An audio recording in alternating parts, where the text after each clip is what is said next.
All right, I call this meeting to order. Policy and Governance on March the 3rd, 2016. I believe we are all present and accounted for. Also at the table tonight at the moment is Kingsley Botchway.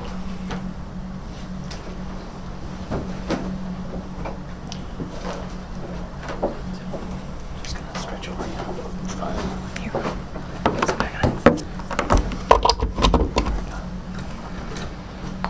Go ahead. We got to do minutes first. We got to take care of the minutes first. Oh, okay. Yeah, may I have a motion to approve the minutes? I move that we approve the minutes from the February meeting. Second. All in favor say aye. Aye. There we go. All right.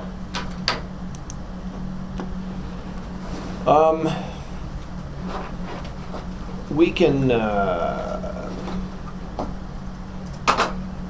can go to. Let me ask a question first here. Are you here just for the anti-bullying harassment thing? Correct. Right there? That's it, Okay. We're gonna try to get done in an hour, and potentially, we might end up booting that one to the next meeting. So, I mean, we could decide to do that item right now if we wanted to, and then you could actually have dinner at a reasonable hour. Oh, it's supposed to meet other meetings that I go to. Oh, okay, well, never mind. Pretend you're having a reasonable hour. That's the question. Go back to your office and work. Yeah. In fact, if you have someplace, you'd rather be. Yeah, I can go. I definitely can go first, yeah. Let's do it. Okay. Because I got... All right, let's do that then. We are going to Board Policy 104, bullying, harassment, and discrimination, if it comes up.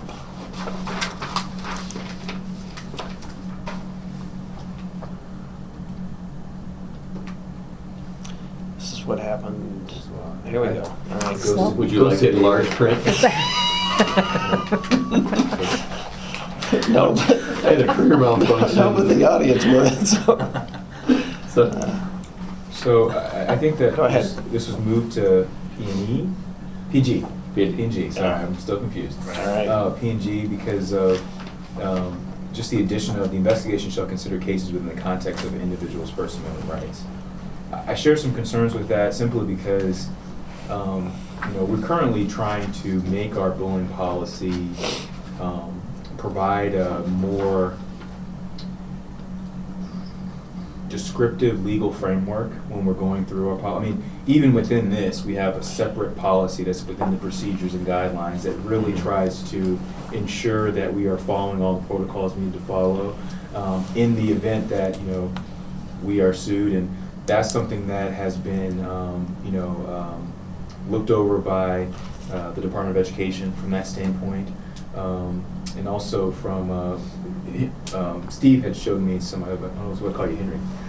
Steve had showed me some research from Hanover that has specifically discussed that we're following kind of the correct kind of procedures and how we want to handle bullying investigations. There's some cyberbullying issues that we've had some problems with that we're going to have to look at over the summer and try to change. I guess in doing some research in kind of public school law, the issue that I have is the ambiguity around First Amendment rights. I feel like, if it comes to my level where there is going to be a concern, I can do that analysis. I don't, I feel like the principals could do that analysis too. I just worry about the time constraints in order to do that analysis. And then again, kind of balancing when a First Amendment right has been violated compared to when it hasn't been violated. I will state though that, in some contexts, the principal, one principal in particular, has handled the situation very well when there was a school issue where individuals right after Trump had I remember. said some very discriminatory comments against Muslims. Some students had come to the school with Trump t-shirts on. Nobody, was told to not wear those t-shirts. the school carried on, even though I think some Muslim students felt like that was harassment, but that was within their First Amendment rights to do. And so I got a call about that. I quickly kind of applied the test that they use in public school law, and we move forward. So that's, to be honest with you, that's where I want to have that level of engagement. Again, just with the principal's time in the classroom and just having to administer an entire school building and kids and staff. I feel some type of way about putting in this policy because we then would simply have to add it to our current bullying harassment protocol, and then I would expect for them as the principal investigators at the school level to have to do some analysis at that time. And I'm just not sure we're there yet.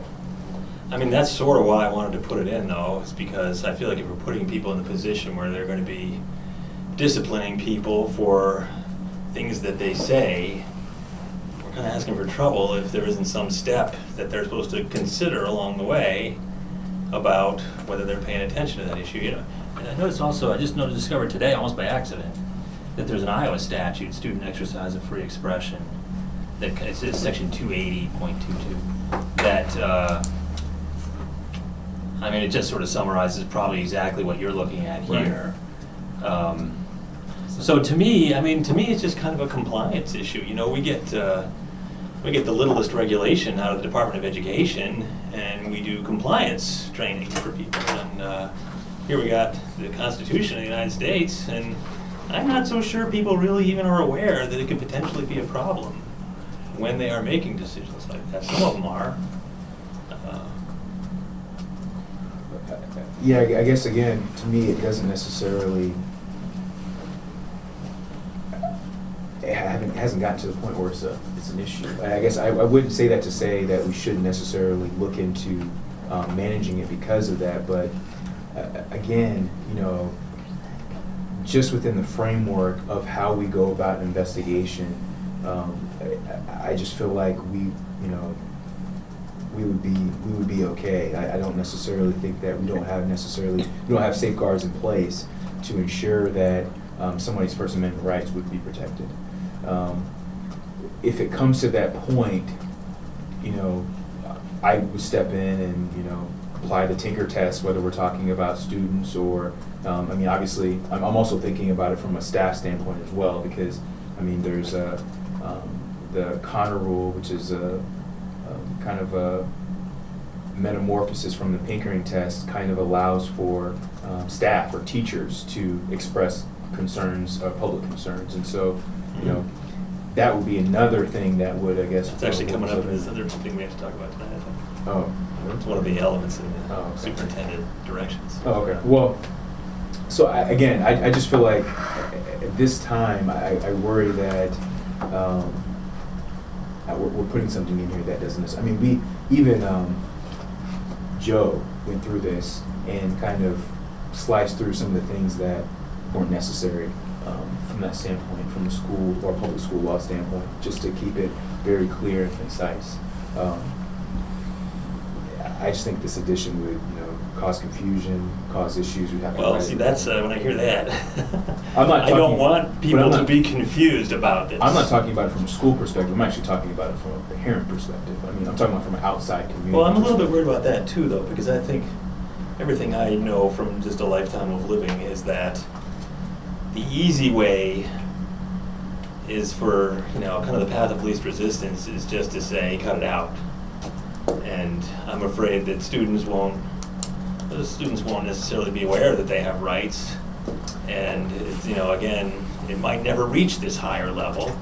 And still, even if I put this sentence in, it might not reach the higher level. But if it triggered some sort of compliance training from the district at least for its building administrators, I'd be in favor of it. Because I don't know that people are really aware of the degree to which students do have some rights. I think some of those rights are, inherently put into our student handbook, just as far as the code of conduct. Well, they are elsewhere, I agree with that. Yeah, and so adding it here, I don't necessarily, I just think it leads to confusion. It doesn't necessarily help, what I think you're trying to do. I'm not disagreeing with what I think you're trying And to do. we all agree it's binding. Yeah.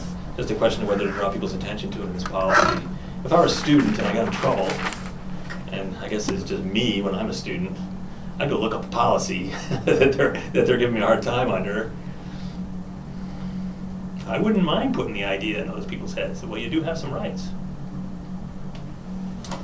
But it's a judgment call. I get outvoted on stuff all the time. Doesn't bother me.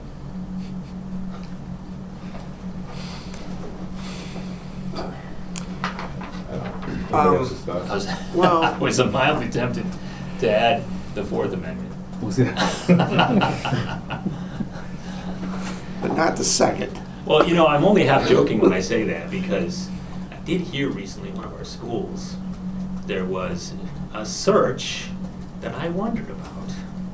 It was just sort of a blanket search of students' backpacks without any kind of particularized suspicion. I don't know if it's true. Right. I should be careful because I know I'm being recorded. But the point is, I'm not sure they know the rules about what they can search and what they can't search either. Well, and I think that there's been, some questions as we kind of roll out some protocols as far as just overall, obviously what, staff members do from that standpoint, but also our own police interaction. I just recently, was contacting Steve and contacting Joe as far as, and that some of this is institutional knowledge that has been lost, because of, some administrators that have left that were then, well, what do we do in this situation, because we don't want to violate FERPA, but we want to make sure that we're cooperating with police in the way that we need to cooperate with it. So I say that to say, I think there's instances where or questions, whether it be from a Fourth Amendment standpoint or questions, whether it be from a First Amendment standpoint, come up. I think our principals that adept at identifying those situations and then asking those questions when they do occur. I just, again, I feel some type of way, and I'm not trying to downplay the role of what principals do. I'm actually trying to say that because they have so much, this is one of those things that I would like to be handled at the district level. Well, I don't think inserting this, though, necessarily means it can't be handled at the district level. I mean, this is just a policy about when somebody can or can't be disciplined. Right, but I think the reason you why... could easily send the administrative message that, if one of these issues comes up, then refer it to me. Putting the line in there doesn't necessarily mean that you couldn't do it that way. But I guess even regardless of putting it in here, I could simply state that now. I mean, as a reminder to all principals, if you do have First Amendment issues, if you sit on a memo, that could be something that, is sent to the school board as well. If you do have First Amendment issues that follow these guidelines and these this legal case law, please make sure that you send it my way or ask questions from that standpoint. Again... Yeah, I always feel a little secure having something written.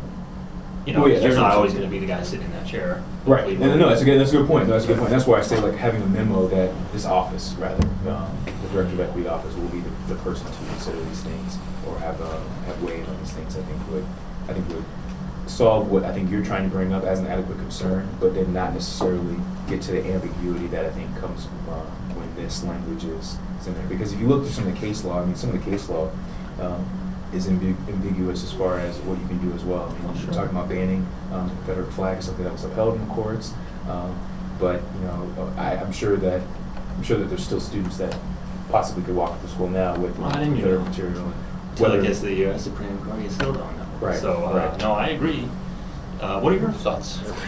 I can see both sides. I think your last suggestion about having something maybe that hasn't been written yet for principals to say, look, if this becomes a concern for some reason, here's the process to follow, or if it lands on your desk always after that, you gotta hope you don't have, more than one once in a while, right, rather than having them all the time, so that they all have to be dealt with in that way. But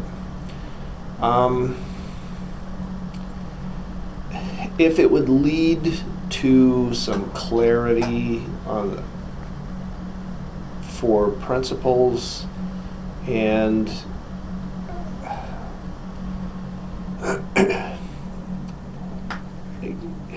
well, you're both saying ultimately this is going to be kind of gray, as far as there's going to be some ambiguity here, one way or the other. But at least as far as procedure goes, if there was something that principals knew and perhaps had the chance to talk about, and they had been meeting, to say, look, this was brought up, we talked about it, we think this a memo of some kind or something, even in addition to the principal's handbook can go and just say, okay, you know, this should help cover it. But I mean, I can see both.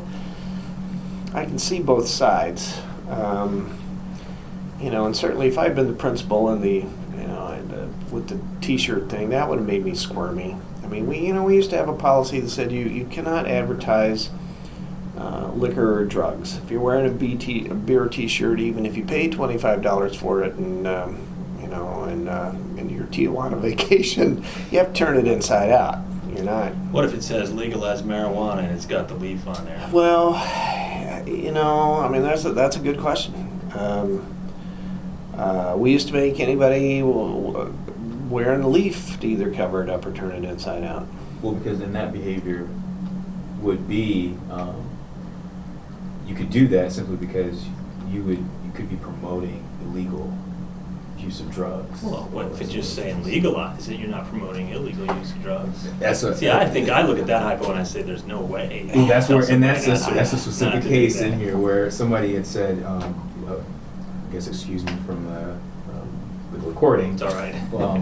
Hit bongs for Bongs Jesus. for Jesus, Yeah. right. Up in Alaska. Yeah, and in that Yeah. case, it was like somebody saying. Yeah, although that's a little bit different. It's a little different. I'm just saying Bong-ins that. are illegal. Right, right. Well, Um, I mean, other things that have been considered obscene or whatever, breast cancer awareness bracelets that say I love you. mhm. Well, Not on the recording. and the ambiguity has been a problem sometimes. One of the cleverest things, and this is just for historical purposes, but at the same time, one of the cleverest things that I used to see as a teacher was when rec league basketball started, and the ways that generally boys could find to disguise parts of the human body inside other kinds of symbols and structures was amazing. And then after a couple days, somebody figures it out, and then the heat comes on, and then the principal's involved because they don't have to wear these shirts, and it's an outside of school thing anyway, and yada yada. So, I mean, it's do you see it or do you not? Didn't see it until I was told. Certain And there yearbook it comes is. to mind. What's that? Certain yearbook comes to mind. A certain yearbook Um, comes to mind, City High yearbook that But- was. I guess historically, historically, I feel like our district has done a good job considering individuals' First Amendment rights. And so it's, again, like Tom, I can see both sides here, and that historically we've been good at that, but it doesn't mean that we shouldn't try and they shouldn't have the guidance there ahead of time should a sticky wicket occur. To me, the flip side is I feel like we're trying to fix something that's only hypothetical and hasn't historically existed in our district. Well, I mean, Or people just don't realize they can make us think about things. I just know, I mean, just speaking from personal experience, learning early on about, the Tinker v. Des Moines case, just because it was so close to home, and understanding that your First Amendment rights are, protected even as a student. You can have freedom of expression. You cannot, have libelous and slander and so on Yeah, and it's so funny, forth. exactly the statute tracks. It's an interesting statute. It is. 122. And I didn't know that statute, but thank you for bringing that up. So I guess, I can see both sides. I don't think it's the end of the world to have it in there, but I'm not sure if we need to have it in there. So I don't know. I appreciate that we're talking this. I'm trying to remember, how did this end up here in committee? Was it, we brought the policy, the anti-harassment policy to the board, and then we started talking, okay. Yeah. Well, I noticed a change, and that's Yeah. my fault for not noticing it sooner. It's not a rush to do this. Yeah. I think deep down inside I'm a defense attorney, even though I never was a defense attorney. And so the compliance issue is one thing, and you could address that in a different way, but I kind of like people to know what their rights are. So if it were me, I would put it in just for that reason. If you're accused of doing something, and this is what you're accused of violating, I'd want to at least alert people that, you do have some rights. And Kingsley, I want to be sure that I'm clear, when you say an outside perspective, So if somebody sees this from outside, is one of your concerns that people would view it as protecting individuals of utilizing the First Amendment to be able to Yeah. engage in? I guess to some extent it's a hypothetical, but I'm worried about, people viewing this and, again, it not necessarily being that I'm aware of in any other bullying harassment protocol, because this is something that is literally pulled not only from kind of the state example, but also just literally writing the code and putting it on a piece of paper so people are aware of kind of their obligations from, or not obligations, but their rights from a bullying harassment standpoint from a code perspective.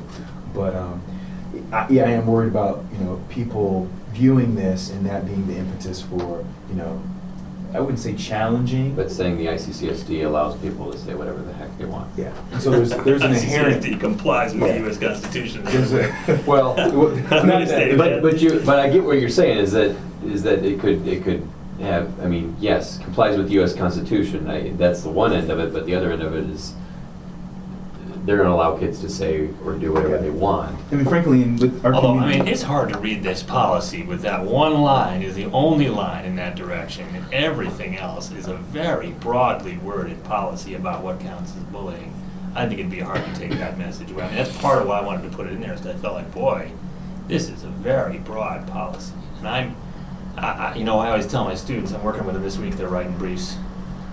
If they're gonna give me a legal test, I want it to be clear enough that I can run hypotheticals through that test and see how they come out. Well, I think. And I'm running hypotheticals through this thing, and I got some worries about how they come out. Well, I think my thing is, not necessarily not my thing, but, the legislature has come back and tried to make it a little more specific from that standpoint.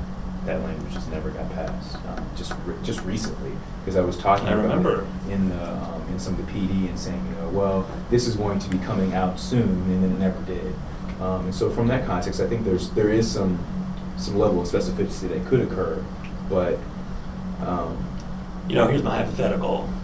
Student wears a shirt that's critical of Israel because of their treatment of the Palestinians. So you mentioned that. Is that bullying Jewish students? Well, it wouldn't be uncommon to hear that argument made, at least, that that's a form of bullying. Right. I think that's got to be protected speech. Well, But if you actually look at the words of this policy, you could say it falls within this policy. But I think to my point, what I would do is two things. One, send that memo, obviously, that's communicated both publicly to y'all, or could be in the next packet in relation to when we're going to approve this. Send this information to principals as well. And actually, it'd have to be to staff, because, sometimes staff. have- Well, what about to the students that are trying to figure out what they can do and what they can't do? I mean, the issue is if it's a concern from a student perspective, maybe we need to highlight it in the handbook. Because that's something that students are told to read, even though maybe some students don't, but. Is this in the handbook? This would be in the handbook, yeah, but having it here, Inclusion in the student handbook annually published. yeah, having it here would be different than putting it more in a place that would, the student would possibly look at it a little more frequently in this particular section.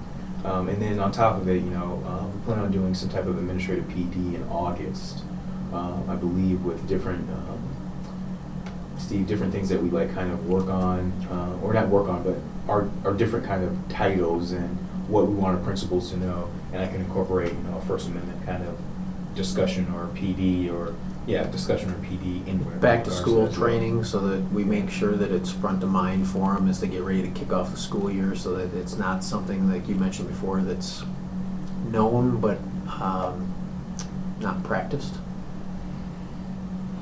Well, I'm all in favor of that. I don't want to linger on it forever, though. What do you think we should do?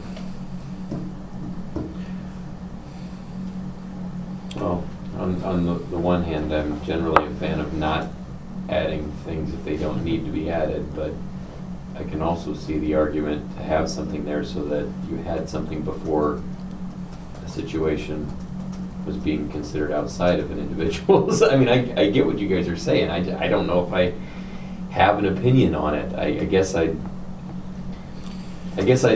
lean towards if there's suspicion that it can cause a problem from outside, I guess I would lean towards striking it, but knowing that we had a good discussion about it and decided to put it in, I could say leave it. I mean, I don't, Is, this is just tweaking again, but is there a way to say it that, can we say? is there a different can we way to say it?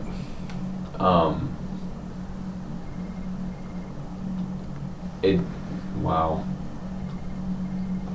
A different way to say it. So building administrators, no, that's almost too No, direct for don't. a policy of this level. Right. Well, if we could switch, shall and may. Well, No, I I- wouldn't be in favor. Can we say? I know you wouldn't. So a compromise, I guess, for me would be striking it from where it is currently, and maybe moving it towards, the beginning where you're talking about the board prohibits harassment, bullying, hazing, or other victimization of students, blah, blah, blah, blah, blah. And then just stating something along the lines of, Nothing in this policy shall be interpreted to yeah. authorize infringement of constitutional First Amendment rights. Something like that, yeah. I'd be okay with that too. Okay. Oh, I see a line. Just changing it where it is, I think is helpful. Sure. Because it gives notice of it. And it sort of fits with that line, adherence to Yep, bona fide it does. occupational qualifications shall be interpreted as discriminatory.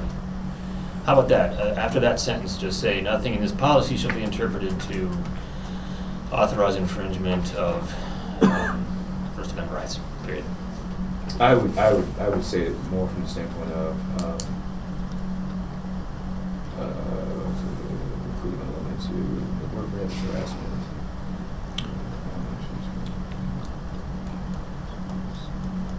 Right before adherence to bona fide occupational, saying something within First Amendment rights constraints. Just a sort of a comma at the end, Yeah. but it's a long sentence. Yeah. Or from the status within constitutional or within First Amendment right constraints. I'm okay with that too. Just a few So words. comma after status, Yeah. subject to First Amendment constraints. Yeah. Okay. I'm happy.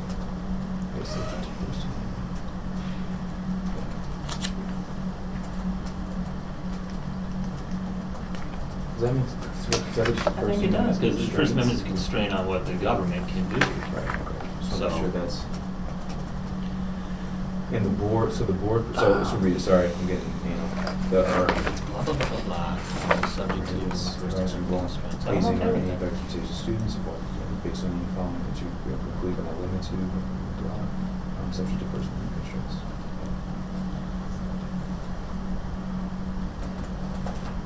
And then we strike the highlighted portion right at that. Yep.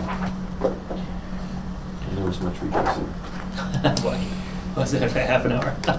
Well, not quite. We started late. Yeah, because of me. Okay, we good with that? Now you get to go to your other meeting, aren't you glad? To the next one, yeah. One reverse is the best. No comment. Thanks, Kingsley. No problem, thank you. Plead the fifth on that? Yeah. I now mentioned So what's next? B. Second. I think we were doing some cross-referencing and some, Yeah, the superintendent Superintendent directions, directions. want to do that? Yeah. Well, I think I was supposed to do the first couple pages. So I took a shot at it, but, oh, I hope we didn't double up, but go ahead. uh-oh. Well, I took a shot at it, and then, of course, I got carried away. You know what I was going to suggest? Well, because, I started each paragraph, I I want don't to know do a what little that something is. to. Food What do you got service there? treats. Oh. Is that what that is? Oh, I don't- I thought it might be a fetal pig or something. Are you supposed to do something with them? Eat them, apparently. You're Pass them supposed to around. eat them? So basically, Try it first. Oh. I did superintendent directions, level 1, and level 2A, and level 3B, but I didn't go beyond 3B. So it's just the first 2 pages. Correct. Well, we'll have to Did you compare know notes that? on 3B. Well, I almost, my suggestion was partly going to be, I, maybe we should just trade them and go home and look at the Fine. things that we drafted. I like it. Cannot work through it in this meeting. So, Because, I didn't have a chance to put it up on the agenda. I just finished it before I came here. wow, I'm And- impressed just for that. I mean, I thought I would, according to what I had, I was heading toward F, G, and K down there at the end, and I took a look at it, and I don't know. But I did. I basically rewrote the first 2 Rather than- pages. Oh, good for you. But I don't know, that's more work than maybe even we want to spend on it. So, I mean, there's a simplified version. I mean, I could prioritize what I did. I fixed the cross-references, so at the very least, I think we'd have to do that. I wasn't 100% confident with my fixing, because I couldn't tell what those old cross-references referred to. They were gone. And so I just looked through and hunted, for example, to find different examples of grievance procedures that we have and substituted those Did you- sections. I want to hear what you came up with. Okay, for the one underneath staff relations, which had the most references. Which, 3B1? You Well, took- I changed the outline numbering system. Oh, good God. okay. I told you I got carried away. But yes, I think that's what it was. So I had 104.1, 104.2, 310, 403, 404, 409, and 443.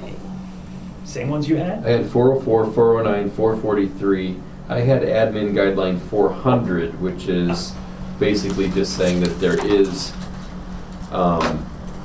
policies and procedures, blah, blah, blah, which is operate within the written personnel policies declared by personnel orders. So 104 you had? I had 104.1 and 104.2, I forget what they are. I And had were- 310. And was that board policy or admin Admin guidelines only. Okay. Admin guidelines 104.1 and 104.10? 2, 2, pardon me. but then 310. 310. I can look them up quickly if you want to find them. That's okay, I got it. I still have it open to that page.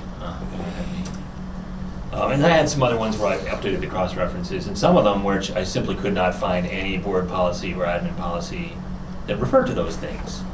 And so Yeah. I just sort of put source question mark, and that doesn't mean we can't have that be a superintendent direction, but I couldn't cross-reference it. One of them was allow any staff member to express an ethical dissent, and I just couldn't find it. Maybe it's using different words or something. I was trying to do word searches. And I just sort of scanned through the table of contents, but I didn't see a policy, admin or board, that actually says that, other than this, Same thing with the other 2 after that one. And then, basically, after number, where'd it go?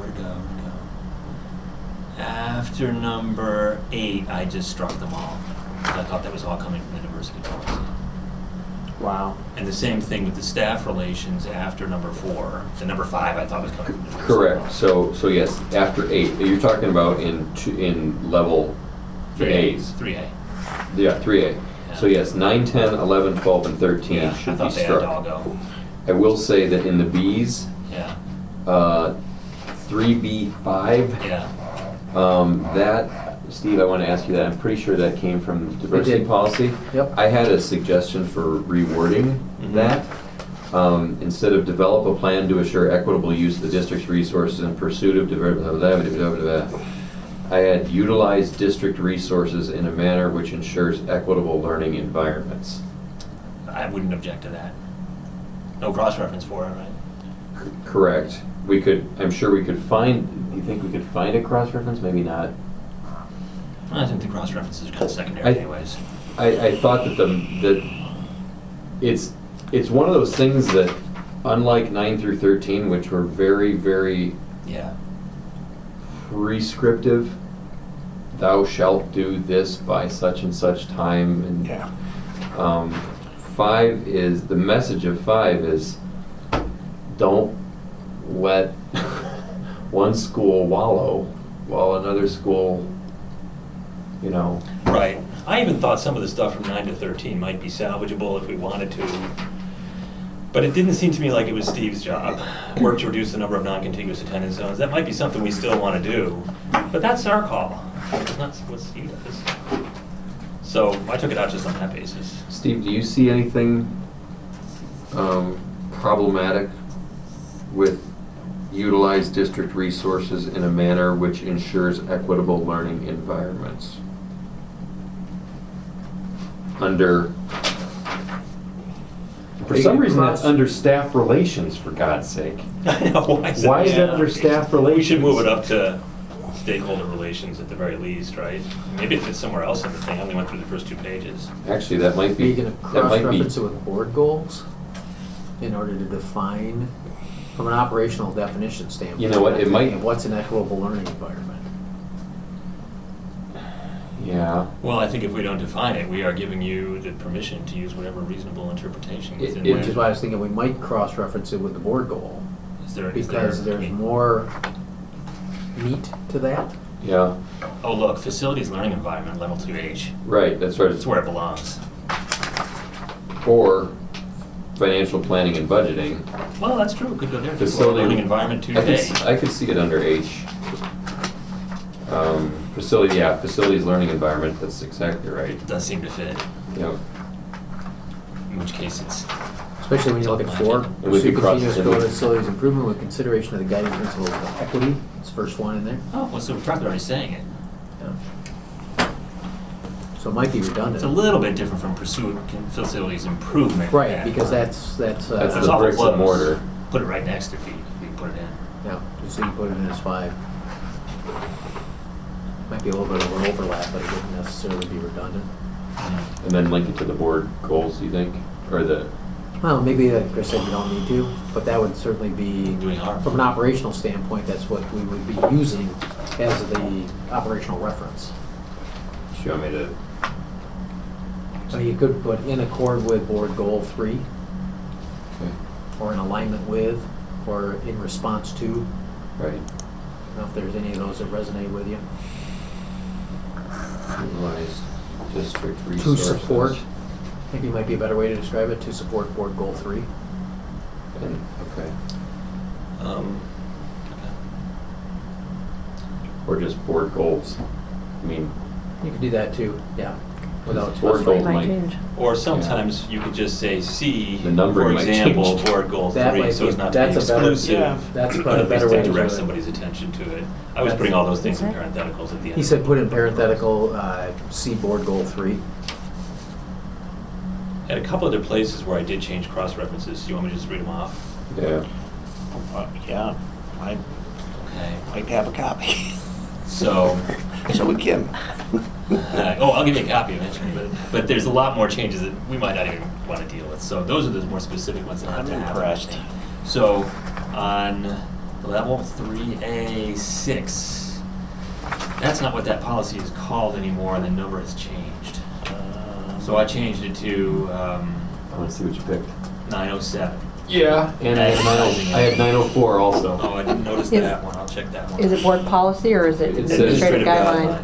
Okay. Yeah, it's administrative guideline. I said 904 and 907. I can find out what 904 is if Yeah, you're I can't get interested. that site up for some reason, it's slow. 904 is distribution of materials. Yeah. Oh yeah, sure, throw that in. But I also had 907. And then with the very next one, number 7. I think we killed Phil. Oh no, can't take it anymore. Number 3A7.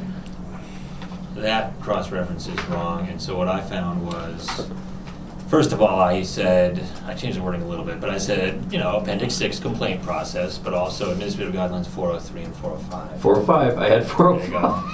Congratulations. And then the one that was right and didn't need changing was number 8, Board Policy 505.1. Yes. And then, like I say, the only other changes I made were deleting the ones that were in the staff 2, 3, and 4. Those cross-references don't work anymore, and I couldn't find the substitutes. So for 2, where it initially cross-referenced board policy 401.1, Yep, I thought 404 was, board policy. admin guideline 404.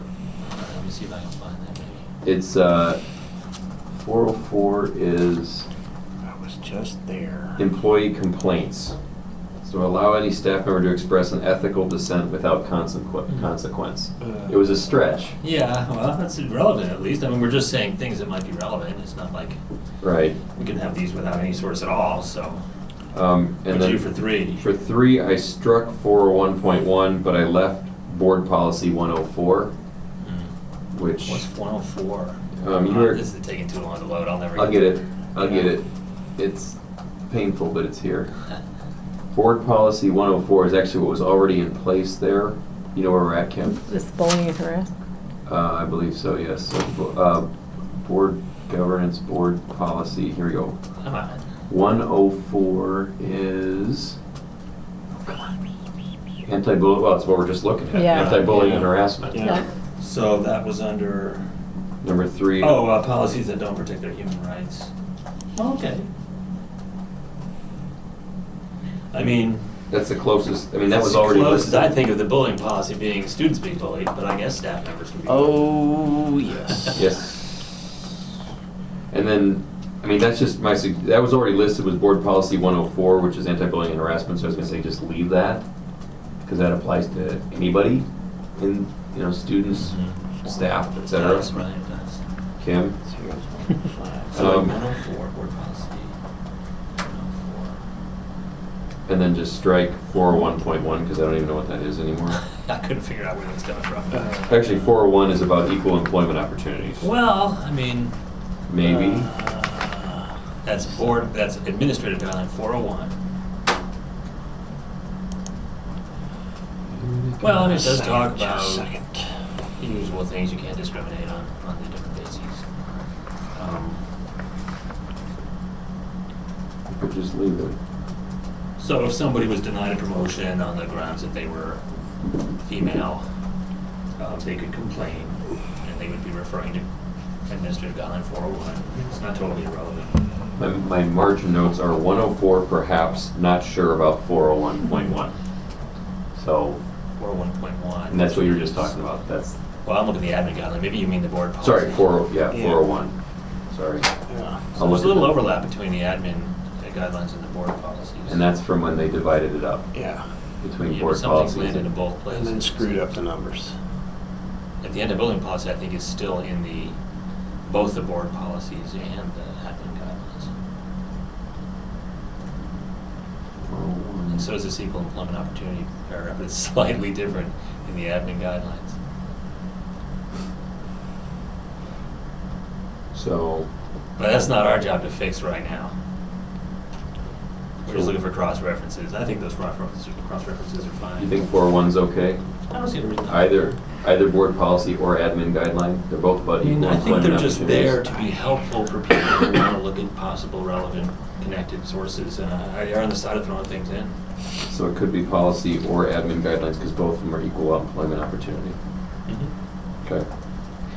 On number 4, 3B4, it says board policy 401.1, which is inform staff, it says inform staff of their rights under this policy, board policy 401. I thought admin guideline 400, which points to, again, Yeah, I can just have that one up on the screen. Personnel policy goals and guiding principles. The thing is, the weird wording of number 4 is inform staff of the rights under this policy. That's what I refer it to mean, not like under all of our policies. I would rather have it say under all of our policies. But that's a big job to inform everybody of all the policies. Well, anybody who's under contract has that spelled out in the contract. Uh-huh. and how.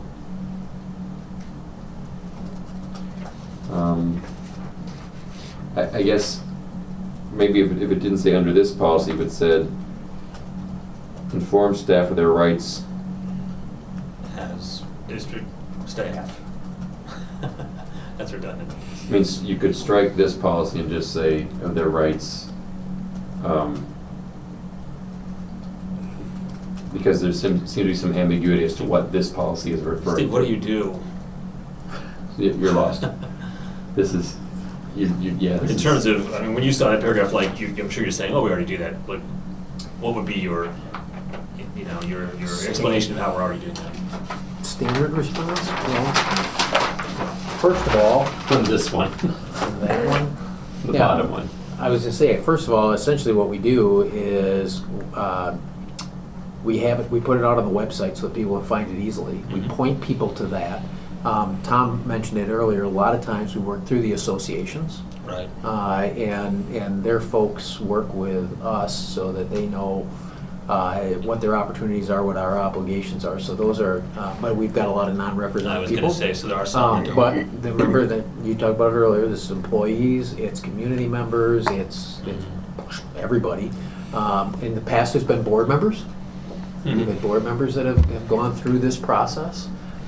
So we bring them in through that portal and walk them through it. Just brought back something I wanted to never think of again. Sorry. I want to make sure that we knew the audience, though. So, it's a Well, little of course, differential this particular depending on item the just says audience. inform staff of their rights. Yeah. And I don't think it's gonna make much difference how we word it. I mean, everything's online. Well, we put it on the quick link so it's up front, so that people don't have to dig. You mean the board complaint policy? Yeah. Yeah. Yeah. We could just say inform staff of their rights under the board complaint policy. Under appendix, what is it, 6, board complaint policy? 6? Well, Is that narrowing it somehow? I'm just reading through 401.1, which was initially what was listed here.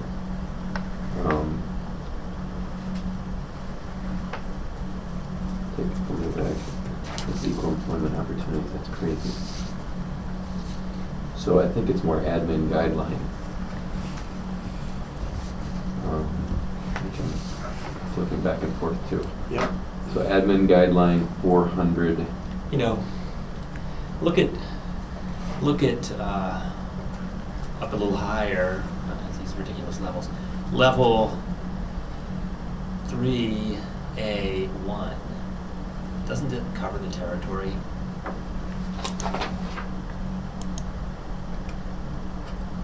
Yeah. Teachers and staff or stakeholders? Well, 3A1 is about, yeah, I mean, not to exclude teachers from, and staff from stakeholders, but I think having it spelled out under staff relations. Well, what as if we as just stakeholder. copied that wording You and can put do it down that. into Without a into staff, cross-reference, and then we solve the whole thing. right? Establish clear understanding of rights and services. Well, Well, they're not gonna expect services from the district, but of their rights or of their, you could just say inform staff of their rights. or of the policies that affect them, or of their rights, of their, well, it's not like we have to You have the Mirandize right them. to remain silent. Exactly. Or of their rights under administrative guideline 400. Of relevant personnel policies, Yeah. something like that. Yeah, there you go. All relevant personnel policies, Parallel language then. right? I like that. And- Inform staff of their rights under all relevant personnel policies. Or you could say. Or in accordance with all relevant If you wanted to personnel copy that, you policies. could say establish with staff a clear understanding of either their rights under it, or you could just say of all relevant personnel policies. It Too specific, much? no, but, and then parenthetically too, you could say employees covered by negotiated agreement should check. Well, this thing's directed at Steve, and as far as what he has to do, I think that would. Well, oh yeah. So I would. It's not like, yeah, If- it's yeah, not like you don't know okay, it's so that's a good there. point. If it's a direction to Steve, then I think that rather than the word you used, establish, right? Establish. I was just copying the 3A1. I would leave it I'm as happy with inform the way staff. it is, fine. Inform staff of their rights under all relevant personnel policies, I'm fine with that. which essentially is published in the employee handbook anyway, right? Right. There you go. So if you're handing out the employee handbook, check in that box. We could just say, hand out the employee handbook. In the contract. Not really. Could we take all of 3B and just put that, Well, hand out the employee handbook? And that's really all I had, other than attempts to kind of just simplify some of the longer things, which we don't have to deal with. Okay, well, I think no, I'm I not ain't sure got that's to not it. gonna No, spend. it's a good start. No. I'm impressed. So I apologize for doubling up on what you already did, but it's nice to have a little bit of eyes-on agreement. I agree. I will say that looking at my paper copy of our thing from the last meeting, I see very clearly now where I put start here and stop here, and I did not Where do was it? that part.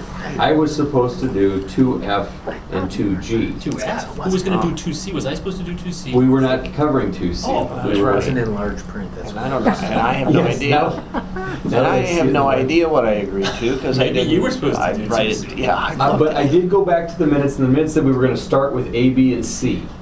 Oh. But C isn't even part of what we're A, B, F, G, and K. Yeah. Or H and K or something. So Yeah. I will be happy to do F and G, not a word. What is K? And What is K? Were we gonna do H? We sort of did. that's not A, B, F, G, and K are the, A, B, F, G, and K. We've actually done H in the last couple of years. Is K? And K is pretty simple. K, Oh, so- K is superintendent Yeah. shall Oh, have sure. professional development that are well focused and appropriately related to current district goals or specifically designed to improve his or her K. professional skills. So K is done. Okay. But F and G, that's F So we're and only- G. All right, F. The thing that's Not scheduled F for and us G. to review, funny. Stop it.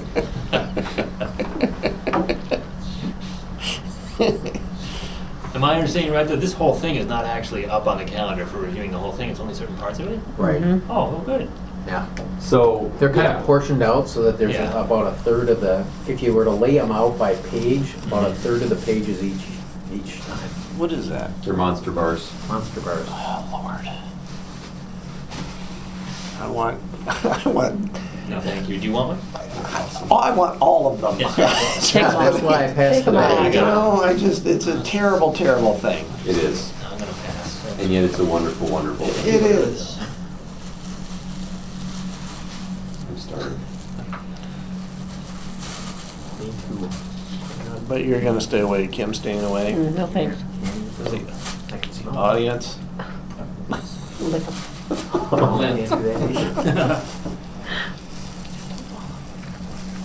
All right, so we got the first part. I will get 2F and 2G to make it sound better. Okay, And- that's and great. Can we consider K done? Yes? All right. Yeah, Feel free to cross-reference me if you're just looking for something to do. I'll think that. Otherwise, I'll just make it up as I go. I feel good knowing I'm checking up on you inadvertently, directly. Funny. So are we done with that? Yes, I think it's swell what both of you did. All right. Really. Well, I'm going to have to leave in about 10 minutes. No. So what's pressing? Pay to ride is pressing. Maybe. Here's Let's go to pay a ride. Here's my suggestion on pay to ride. It seems to me that the real thing right now is routes and where routes and seats exist. Okay, now there, You mean where non-discretionary routes exist? Correct. And there's some seats on the bus. so we can, by Iowa code, require somebody to walk up to 3/4 of a mile to get to a location where they would get picked up by a bus. Now, Well, if you're discretionary, we could require you to walk any distance. yeah, Correct. correct. But I mean, by then we probably would have filled the bus anyways. But recognizing a bus has to get from point A out to that beyond 2 mile area to pick up kids. It doesn't fly there. It rolls by 2 miles of housing to reach that location. So if routes and seats exist on a bus that's rolling by an area, I would propose adding stops along the way. Inside the discretionary busing zone. Right. Well, Which, the how do problem we is it could define? make it take longer, and there is a limit on how long they can take, and I'm sure they're trying to max out that limit. Sure. But- Most of the buses, from my understanding, most of the buses are actually seated at or above capacity, given the timing. So for instance, if the bus could get from the houses to the school with all 72 passengers in an hour, then they would seat at least 72 kids, if not more. So they're frequently seating over capacity. That would allow them to get there. Now, that's obviously with all the stops. So the only time there's empty seats is when time is the constraint. Right, when time's a constraint. So if it would take them more than an hour to do it, then they will start carving off stops in order to get to an hour, but then seating at least 100% of the number of kids that would fit in those stops or more. So sometimes if you see a bus that has fewer kids on it than seats, it's because time has become the other variable that's then caused them to seat fewer kids on the bus. I would think there might be a third variable, though, which is that, especially if we get rid of the discretionary, only so many buses go to one school. Right. And so if it's the only bus going to that particular school, even if it's only taking 45 minutes, and even if it's only half full, there might be open seats, There might be. and there might be time Sure. to stop. Yep. I don't know how many situations that would be the case. Schools have multiple buses, so first thing you do is try to consolidate buses. Maybe you could, what we used to do in 2 buses, now we could do with 1 bus that's really Yep. full. I'm just thinking off the top of my head, I can think of a couple of schools that I think would fit that bill. Well, for example, I think the one example somebody gave to me was if Galway Hills no longer gets the discretionary busing, the kids in Galway Hills who currently get a mandatory bus, The the Shannon bus could Drive go kids. over to, or The over Shannon to Drive kids are gonna pick Hawkeye, up, yeah, whatever, Right. and you could possibly use that bus, then Right. fill it another way within the hour. right. You could do and Shannon you would have Drive, fewer Galway seats. Hills, swing over to Hawkeye Drive, pick Yeah. those kids up, and then go to Borlaug. You might find a bus like, I'm thinking of an area where there's not many bus riders except for the kids on a given bus. So the kids in Breckenridge that they pick up. Now, distance is definitely a factor there because they've got a long way to travel, but there are not a lot of other Lemmy kids that are bused. So that bus would be picking up in Breckenridge, making a beeline for Lemmy, might go through part of the Lemmy attendance area prior to arriving at Lemmy, and might have time and seats. Right. So that might be an because example that would the fit that. limitation there is Yeah. just that it's the only one. Right. So there Um, might, I think I don't think there might, I think there would be buses that would fit that parameter. But we already have a pay-to-ride policy, We do. Yep. and if we're not gonna add buses to it, do we need to do anything to our existing policy? I thought the only thing we would need to do new is if we were gonna try to generate a policy for like creating whole new buses. No. Yeah, we actually looked into it from the standpoint that if you were gonna look at doing something completely new, that you might actually go as far as to say, undo the red and blue blocks that have already been done and set up just an entire pay-to-ride system inside there where everyone qualifies, because then, to your earlier point, you could get some efficiencies by routing literally every child who lives in the district. Say that again. You would just eliminate, you would have no more discretionary or mandatory routing in that sense. You would just route every kid in the district.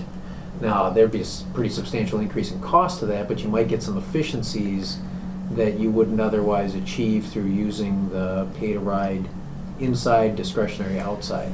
I think Craig and I were figuring that was probably, actually, I think we stopped ballparking it because we were getting confused into figuring out would you still pick kids up inside 3/4 of a mile, or Well, would you see, make I'm them not walk? totally- And so we were. I guess I had this vision of, maybe we would leave it, that would be, it would have to be sort of neighborhood initiated, rather than we would have to offer it to everybody. You know, if your neighborhood of 50 or more people gets together and agrees to pay for this bus, then we can take it from there. But I don't know about, Yeah. because otherwise, yeah, the whole And then you will. district arguably would Yeah, want one. and you'll still have and that's something the board then would have to consider, because you'd still have a subsidy for that bus, so let's just use that Oh, example. absolutely. So if 50 parents said, yeah, or 50 families said, yeah, that works for us, or 50 kids' families said, yeah, that works for us, then we're not obviously gonna be at 72, so we're subsidizing those seats. Now, if you've got any siblings, we gotta subsidize those seats. Got an FRL, you're subsidizing those seats, so On we the could do other that on a hand- bus-by-bus basis and figure out what the subsidy is. On the other hand, the existing pay-to-ride program, when you're putting people on empty seats on existing buses, all that money's gravy, right? Paying for that Well, bus already. it offsets the general fund expenditure that goes to that bus, yeah, But, I don't know how many seats are like that, though. yeah. but, I mean, the first bullet point in the pay to ride is this program is provided on a space available, time available, first come, first served basis. Participation is limited according to capacity is determined by the district and is available to students in all grades. First available, it's time available, first come, first So you served. interpret that to mean even the kid next to the school, if he's first come, first serve, Well, Yeah, I bus guess, If there's a seat, and if there's a seat. that's, yeah, where do you draw the line? I'm fine. I mean, we I'm don't fine draw a with our line right existing now, to be honest policy. with you. I mean, we don't draw a line. Now, what happens, obviously, the kid who lives next to school, Not gonna the pay parents that aren't much gonna pay money. $500 to have the kid bus to school, if it's Right. right next door, but The money acts as a disincentive if you're that close. So I keep going, I mean, I'm gonna have to go, but I keep thinking, unless we're gonna add some way to generate new buses, I thought our existing policy would do what we wanted to do as far as using capacity on mandatory buses. And I don't think we have time to add, I mean, correct me if I'm wrong, I don't think we have time to come up with some new system and implement it by August. To We're allow gonna be people asking to- parents for commitments pretty soon, as I'm Well, if we working. have time, we can think about it. Yeah, so in order to do that, that would be difficult for us to implement in the Yeah. I just want to look at the board discussion. I mean, I think we're talking about it, but we don't have to rush Last it. It's not gonna be Tuesday. until the following year. Well,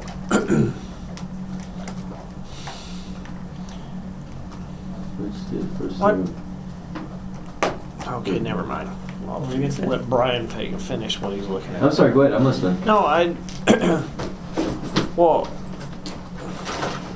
not to slow this down, but what are we reacting to? I mean, is it the dropping of 800 That's what I'm students? reacting to.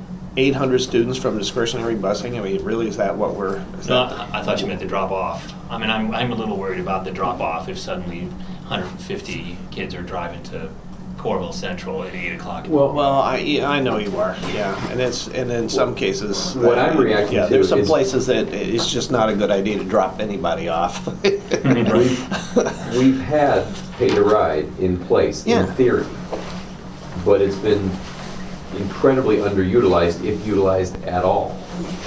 And what I was hearing at the board meeting was some significant distress. How do we do this? Right. What do we do? You know, assume, what if 300 people apply for this thing and we have to collect money from 300 people on a trimester basis?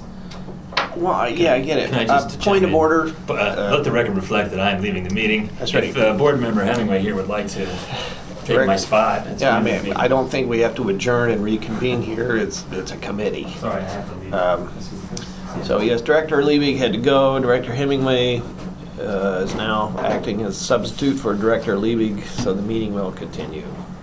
I would like to congratulate Director Hemingway on sticking through some of that earlier discussion, which was definitely like wading through mud. And one thing, and not that I was glad to see Chris go, but at least now I can ask this question. It's kind of been kicking around in my head since that board meeting. What would prevent a private individual seeing the opportunity with all these neighborhoods saying, there's 20 kids here, there's that, starting their own bus line and filling that void?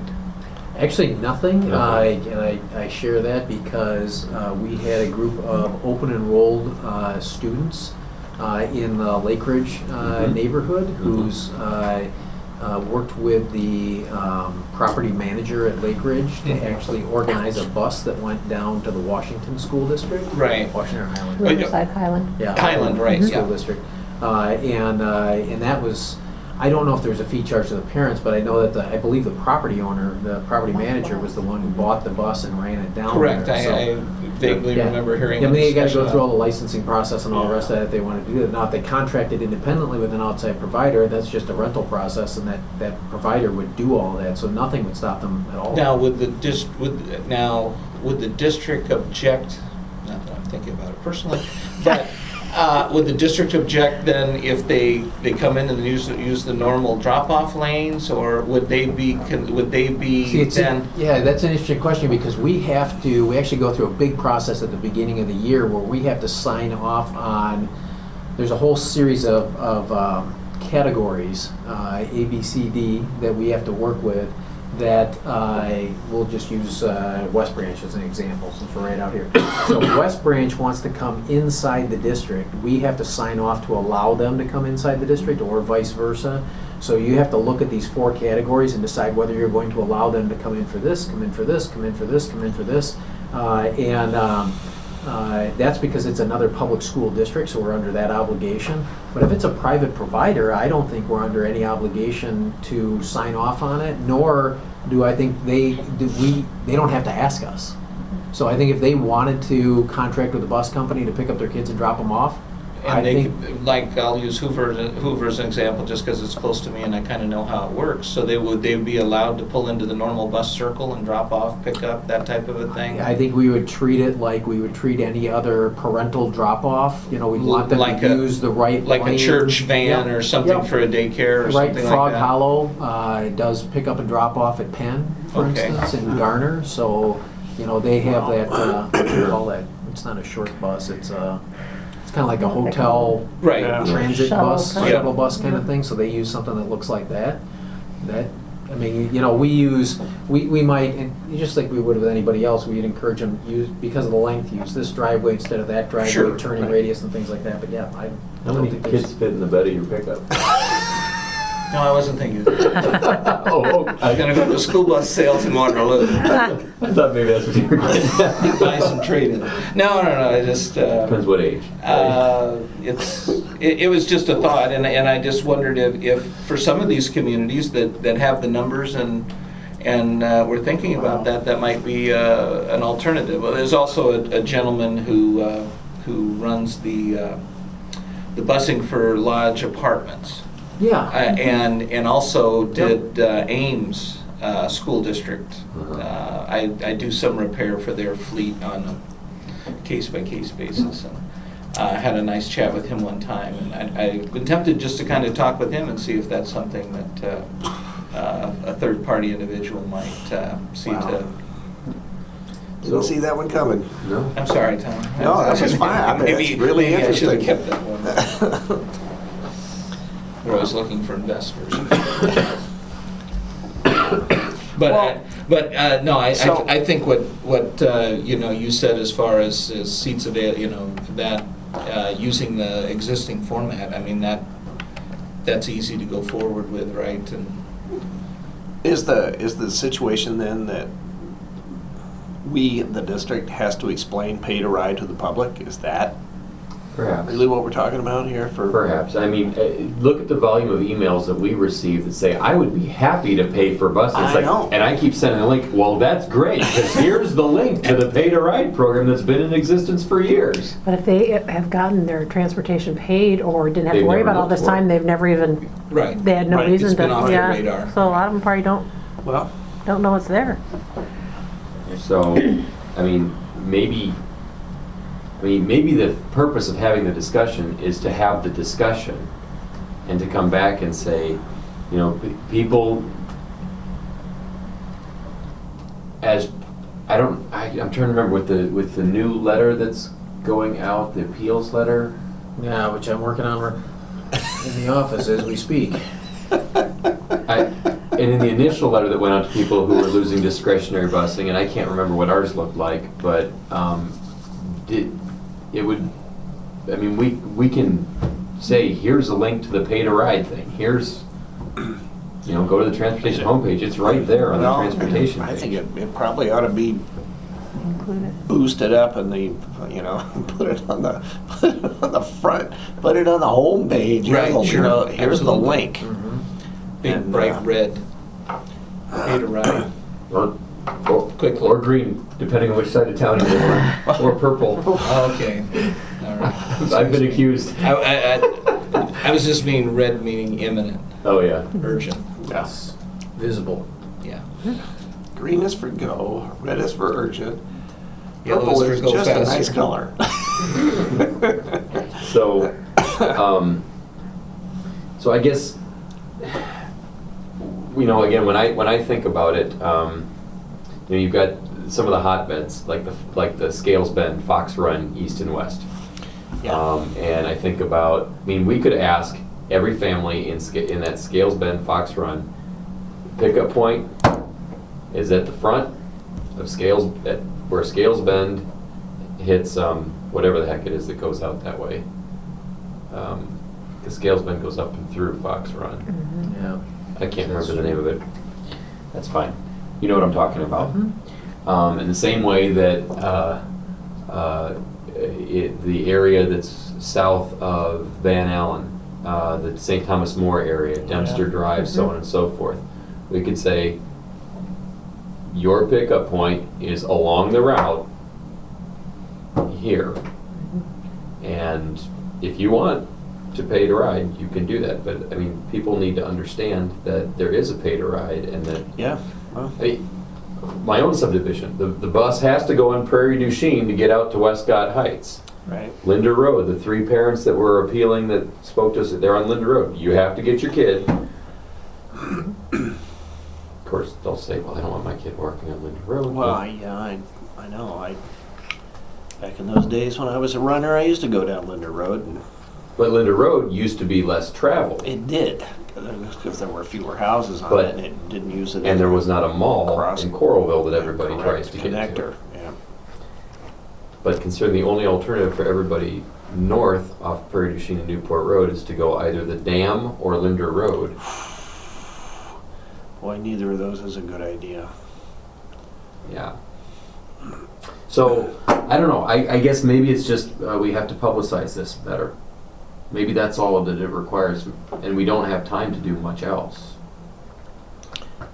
Yeah. Well, that would be my suggestion, that we advertise what we got, and the cost right now is $555. Is that the? Yeah, we think it'll drop to about $516 next year because Okay. next year's rates are based on this year's transportation costs, and our transportation costs are down to about $516 this And year. that's the entire school year. Yeah. Now, I did find it very telling in our discussion the other day that there was kind of a litmus test, believe it or not, when it came to neighborhood input. How many neighborhoods said, we just lost our discretionary busing, but we prefer to keep our school compared to the discretionary busing that we just Right. lost? Here's an opportunity to say, if you want busing, and they recognize that, if you want busing, you could say, we want to go to a different school, and we'll bus you. You could say that. And a number of them put it in their comments. Well, President Lynch has said it. President Lynch has said it a couple of times. That once you're on a bus, we can take you to whatever school we want. Well, sure. Well, and I'll tell you, back in the 2014 budget cuts, when we eliminated discretionary busing to an area west of 965, both north and south of Zeller, Okay. they were Garner families. It was 1.8, 1.9 miles walk. Safe route because North Liberty would not provide a crossing guard at Zeller and 965.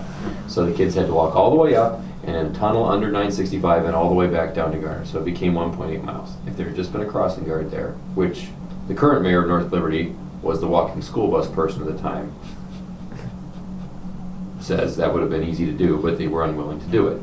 So we were spending $160,000 on 4 buses to that area. We were spending $160,000 on 4 buses to that area when paying for an hour before and an hour after school to a crossing guard 5 days a week was too much for the city of North Liberty to burden themselves with. Sorry, city of North Liberty at the time, considering this is recorded.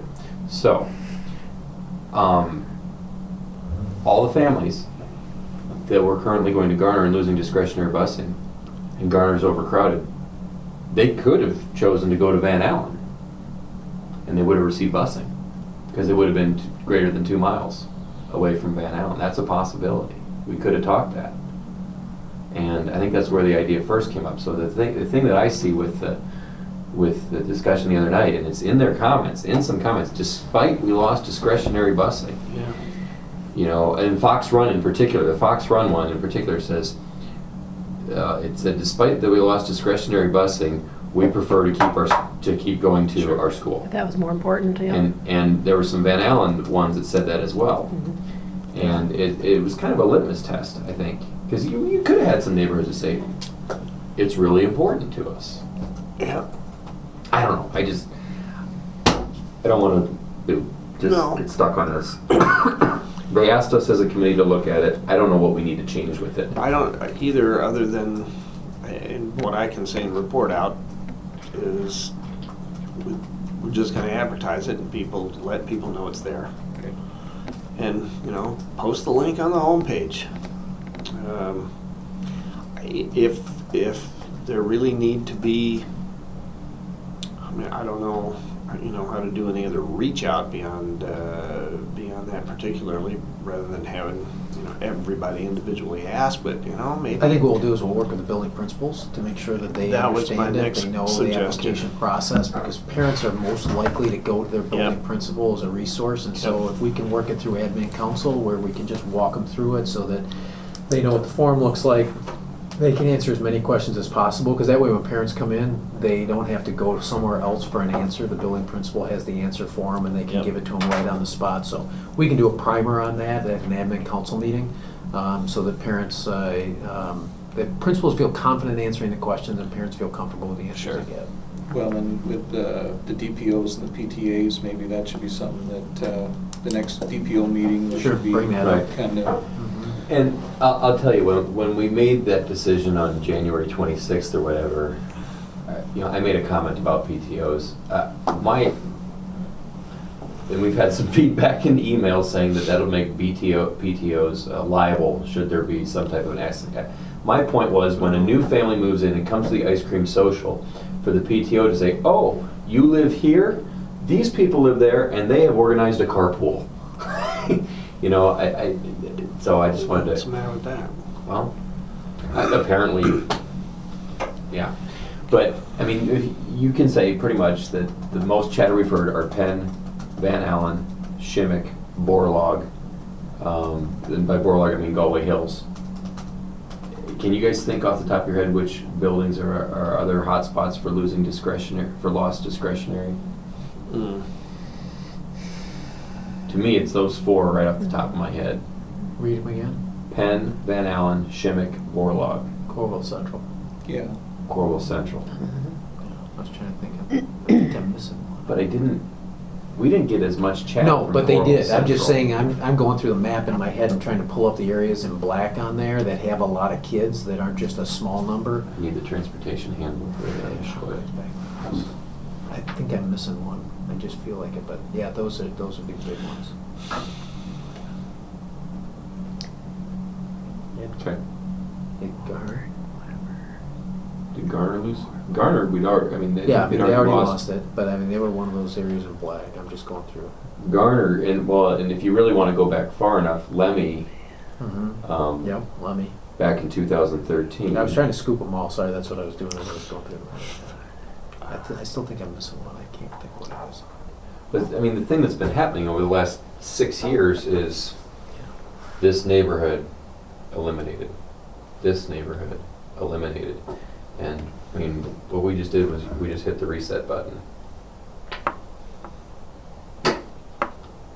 So, anyhow, we're supposed to be talking paid right. Yeah. Sorry. Well, it's kind of tied together, but. Yeah, it is. Okay. All right. I'm just trying to think about what schools would be best to talk to building principals about pay to ride and letting people know. Well, Well, I'm gonna talk to them all. yeah. They want her to Right. all know. Yeah, we'll do it at an admin council meeting Yeah. with the idea that, whether it's now or in the future, I just, everybody knows, Sure. everybody can answer questions. You know, and can tell Craig we're not reinventing the bus. Right. But, and honestly, Brian, I'm going back to one other point about the billing. I mean, if people can pay for lunch online, I don't understand what Do it from my phone. Yeah, I don't know what the big deal is. I don't understand why we can't use RevTrack or whatever the heck it is that does our payments online. Why we can't utilize that framework for, Discretionary busing? Yes. We talked about that. especially because I Yeah. think that a lot of the people that we're There was talking an about email will. thread among the administrators just about that, right after the board meeting, that we accept credit card payments for lots of things in the district, and so there's Sure. a way for us to add a slot for that, and Okay. we can collect it as part of the fees. Good. Now, And do then- people get the opportunity to pay that like quarterly or monthly, or is it the type of thing you want it paid up in advance? We I think they usually, do it by the trimester, huh? yeah, I was gonna say, some fees are upfront. Fees are like- charged on a trimester basis. right But, here. but for transportation, we usually do it on the trimester, only Okay. because people move, Right. and then we don't have to deal with rebates. Returning, Or people's circumstances change, job starts, stops, whatever. So it's easier to do it on a trimester basis so that you don't wind up having to process a lot of rebates. Gotcha. Okay. Sounds good to me. Yeah. Okay, next item, the conflict of interest discussion continues. Here's what I know right now. We did, one of the things that was asked was, can you get information from the other UEN districts? The only UEN district that has not replied so far is Atumwa. Got all the rest of them in. They've got an interim soup in down there, and just having a hard time getting a response from him. I forwarded all that information to Joe, so he has all of that. Okay. He also reached out to some network that he has of national attorneys. The last time I talked to him, he had several responses from different states, so you started to get a flavor of what was going on out there. And I'll apologize, if he was supposed to be here tonight, that would have been my mistake for not That's bringing him fine. in. No. Because Kim and I asked yesterday, were we supposed to have Joe here? And we didn't ask him to come in. He also hasn't told me he's done with his research yet, so he may not have been ready Oh, tonight anyway. okay. We decided that rather than trying to scramble him at the last minute here, we would let you know what he's got done so far, at least what we've given to him and what he shared with us. And we can definitely get him on the calendar for the next time. Okay. Because I would presume by then, since he's got all the UEN data, Yep. it's whatever he's collecting on his own, and so he ought to be able to come and report back on that. And we got, just so you know what we did, we asked them for their board policies.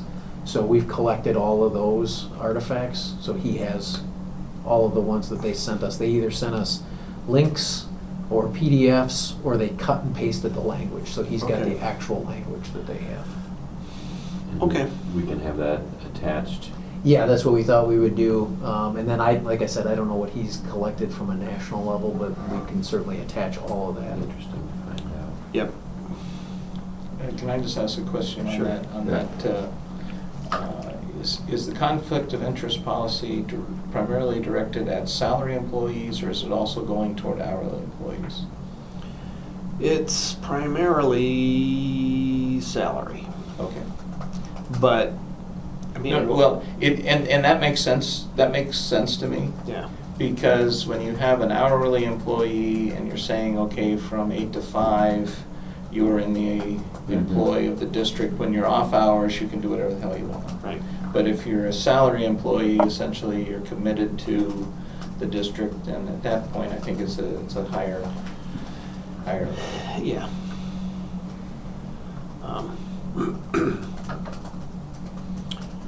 Okay, well, we're not done with it.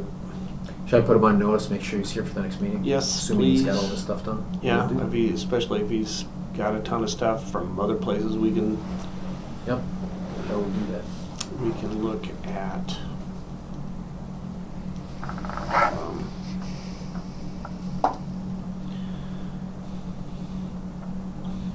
anything else you want to go with at the moment relative to it?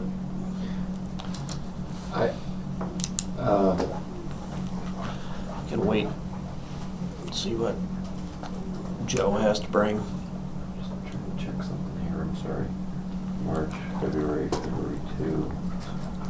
Just want to see something here. Oh, good. Okay.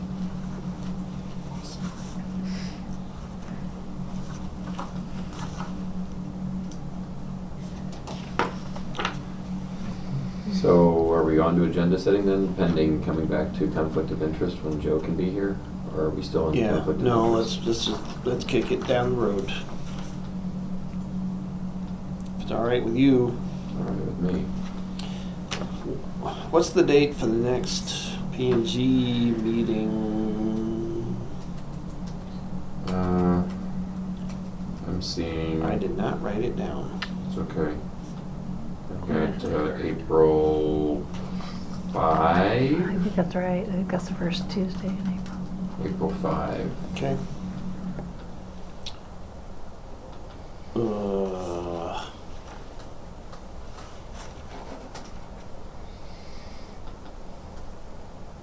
So items to discuss are to come back on F and G for superintendent directions, right? Yes. That's F and G. Right. And for the record, I don't get the joke. I'll fill you in afterwards.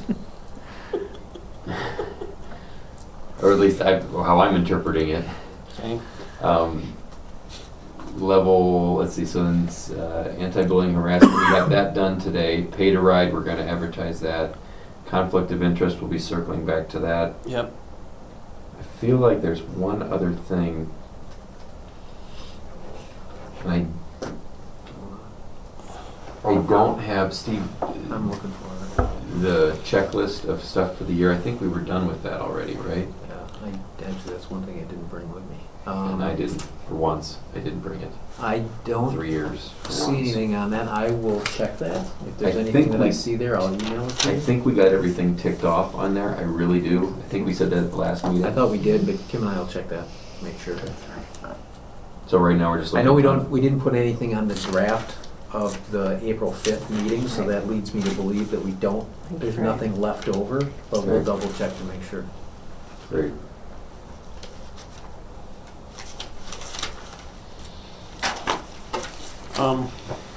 Anything else you can think of? Not at the moment. I've got a lot of things today, so. I didn't have that schedule in What- here. Do we know the date for the April date for the education committee? Yes, Third we do. Tuesday. Third? Is it the third Tuesday? Yeah. What's the date? of the 19th? third? I think so. Okay. Don't write it in pen yet. Yes, the 19th.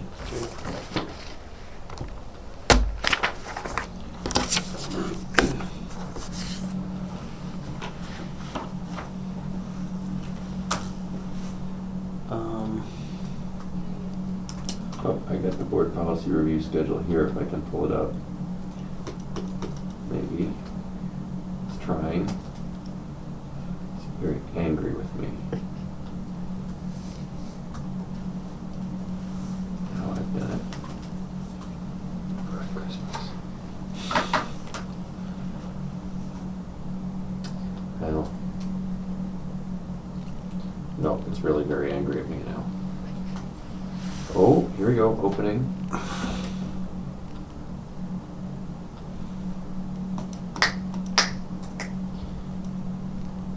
Things get archived on the district server, and then pulling it off, it takes forever. Mhm. So we're opening Word now.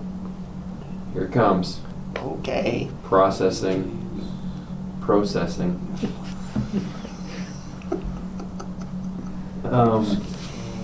Beach. All right, here we go. All right, So we did, Done. we're done with everything. Yep. Okay. So we're willing and ready to do whatever task the board directs us to Social do. studies character development was September. We did that. We did. 12479 was October, November. 579 was December, January.